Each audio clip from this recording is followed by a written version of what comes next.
Key players in the education sector have asked JAM and universities to design a generally acceptable process of admitting qualified candidates into the nation's tertiary institutions. The decision was reached at the end of a probe into post-university matriculation examinations and the failure of JAM to conduct credible examinations into tertiary institutions. The Senate last week criticized the post-UTME conducted by universities, describing it as illegal, and directed its Committee on Education to do a comprehensive investigation into activities of universities that conduct such tests.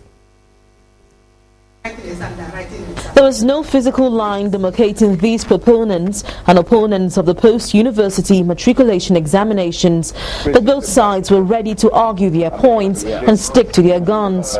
Former JAM registrars were given the first shot. Professor Dibo Jerinde argued that the issue of the post-UTME needs to be reviewed since it was contrary to the enabling laws of JAM. His predecessor in office, Professor Ahmed Salim, also argued that universities do not have any right to conduct post-UTME examination, saying more malpractices occur in universities. We call it post-UTME test. Instead of screening, we have turned the screening into a paper-pencil exercise for all candidates. If JAM is not conducting exams acceptable by the universities, it is the fault of the universities. It is the fault of the universities. They set the questions, they moderate the questions, they coordinate the exams, and they are quite aware of the people who are bored.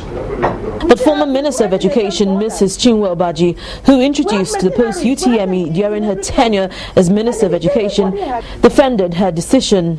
She accused JAM of encouraging illegality by allowing students without the required ordinary level results to sit for the board's examination. We still have people writing exams for others. We have mercenaries, we have them in every front. And then if anybody has written a JAM exam and scored so high, why is that person afraid of going to defend it? But while lawmakers admitted the failure of JAM to conduct credible examination into tertiary institutions, they disagreed with the concept of post-UTME.